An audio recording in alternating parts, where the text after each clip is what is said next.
Welcome back to Mzansi Welcomes the World. We are here on day 2 of the B20 Summit. And let me welcome my final guest for today, Khulekani Mathe. Of course, he is the CEO of Business Unity South Africa. But for the purposes of this discussion, he is the B20 co-chair for Local Business Advisory Council. Khulekani, always good to speak to you. Thank you so much for joining us.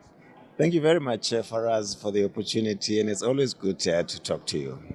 Khulekani, it's been a long road. It's been a long journey for South Africa's B20 lead. How would you sum it up in terms of the strides that have been made so far? What the recommendations that have been given to the G20 presidency? So let me start with the contextual issues. As you say, it's the second day, the last day.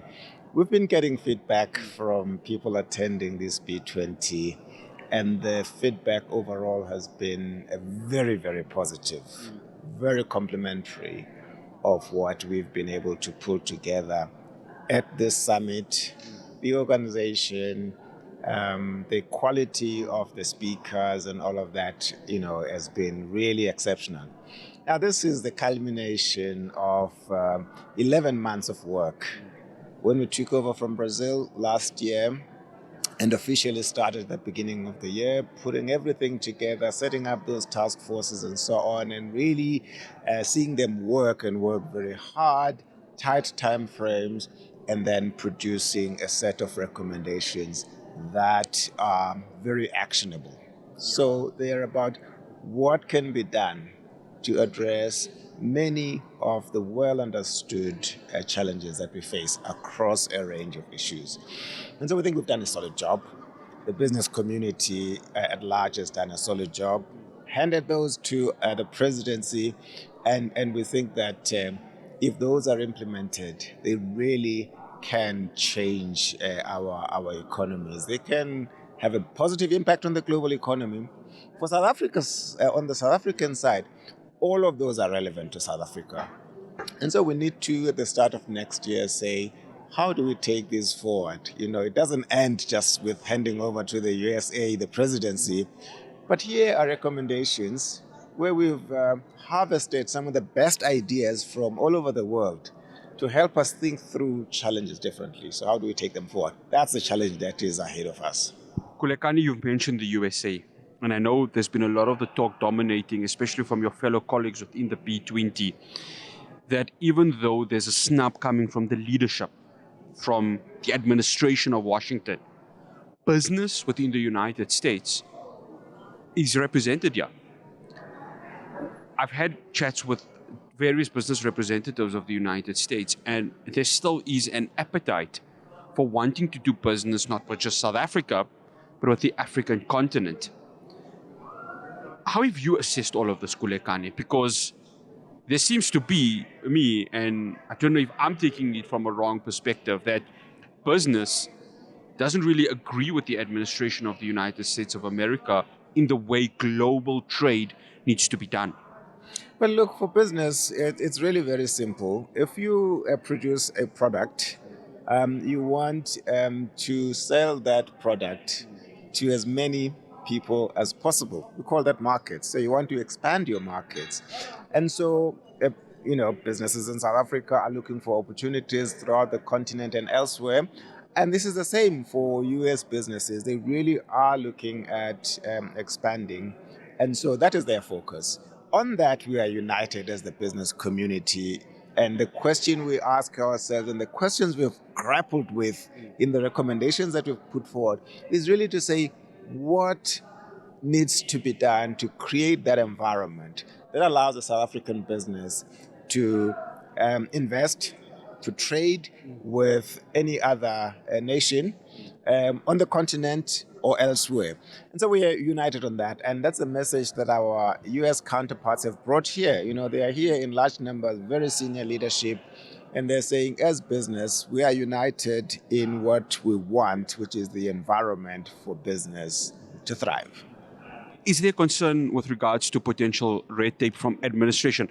I know that when it comes to business, there's a uniformity that's there. But of course, administratively, there has to be decisions that come from there.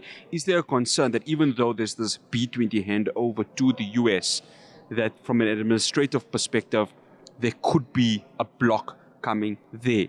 How does the B20 from South Africa's side try and navigate those rough waters? Yeah. So what politicians do is less in our hands. What is in our hands is really producing a very good product, in this case, a good set of recommendations validated by businesses across the G20 community. That's one. Two, when we concluded the work in the various task forces and we finalized those recommendations, we then spent good 12 months, 2 months and a bit going around the world in different platforms to promote these recommendations, to talk about why they are catalytic and why, if they are adopted by all G20 countries, they really stand a chance of changing things around. But also, it also meant that businesses and business organizations in those G20 countries, they had the same document that they could start engaging their governments with ahead of the summit, the leaders' summit that will be taking place in a day or so. And so we think that from a business point of view, we've done our bit. The leadership would have to step up to the plate and also do its bit for the global economy, in our case, for South Africa and the African continent. Khulekani, a lot of the discussion when you listen to your colleagues, President Ramaphosa throughout the year, inclusive economic growth. That means that the global south wants to have that inclusion that the global north enjoys. From the discussions that you've been having with your colleagues from the global north, is there appetite for that inclusive economic growth so that equality can be achieved? You see the equality report that has come from Professor Joseph Stiglitz. Of course, the G20 task force that has come from former Minister Trevor Manuel. What is your take? What is the discussions that are there that saying we are ready as the global north to play ball so that the world sees a fair economy and one which has inclusive growth? So I'll just give one example to demonstrate that the problems that we face in the global economy today are really so interconnected that no part of the world can afford to fold its arms and says, oh, well, that's an African problem. It doesn't affect us, right? So just take one example, youth unemployment. Youth unemployment is a particularly acute problem in South Africa, but it is a problem everywhere else in the world, to a lesser extent in other countries. And the message there is very clear that all of us across the world must find ways of including young people in a meaningful way, because no world can be stable when its young people are feeling excluded, right? And when young people are feeling excluded, leading to instability, that instability is not going to be confined to geographical borders of a country. It will spill over to every other part of the world. So I think on that, as an example, and I'm not saying it's the only thing, but on that we are united in saying, here's a challenge. I could go on and say, look, we face issues of on the one hand, energy shortages in different parts of the world, in particular on the African continent. But we also face the challenge of making sure that that energy is obviously sustainable. In other words, we adhere to our commitments of sustainable development, so issues of just energy transition, that we do so in an inclusive way. We cannot continue in a world that looks after a certain section and leave others behind. These are kinds of issues and policy matters that we are seized with across the globe. There will be pushback. We know about this from other quarters.